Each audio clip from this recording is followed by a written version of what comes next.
Right bulletin లో breaking news చూస్తున్నాం. రేపు ఫిబ్రవరి 12న దేశవ్యాప్తంగా భారత్ బంద్ జరగనుంది. ప్రధానంగా సెంట్రల్ ట్రేడ్ యూనియన్లు అయిన సిఐటియు, ఏఐటియుసి, ఐఎన్టీయూసీ, హెచ్ఎంఎస్ వంటి సంస్థలు, రైతు సంఘాలు, ఎస్కేఎం, ఏఐకేఎస్, బీకేయు తదితరులైతే ఈ బంద్నైతే పిలుపునిచ్చారు. సుమారు 30 కోట్ల మంది ఈ బంద్లో పాల్గొనవచ్చని అంచనా వేస్తున్నారు. కార్మికులు, రైతుల సమస్యలపై ప్రభుత్వం స్పందించాలనే ఉద్దేశంతో ఈ ఆందోళన నిర్వహిస్తున్నారు. ఈ బంద్కు ముఖ్య కారణాల్లో ఒకటి, కొత్తగా తీసుకువచ్చిన 4 లేబర్ కోడ్స్. ఈ కొత్త లేబర్ చట్టాలు కూడా కార్మికుల హక్కులను తొలగిస్తున్నాయని, ఉద్యోగ భద్రత తగ్గుతుందని యూనియన్లైతే ఆరోపిస్తున్నాయి.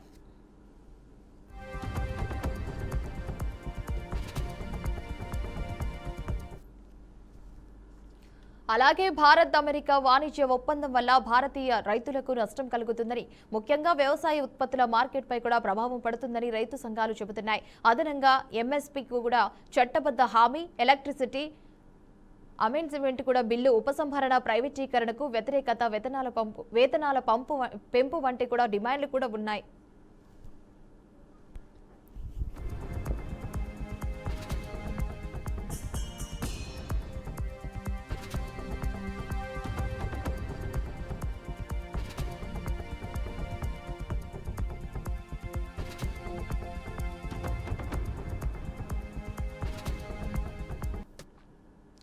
బంద్ కారణంగా పబ్లిక్ ట్రాన్స్పోర్ట్ సేవలైన రోడ్డు, రైలు రవాణా సర్వీసులు కొన్ని ప్రాంతాల్లో నిలిచిపోవచ్చు.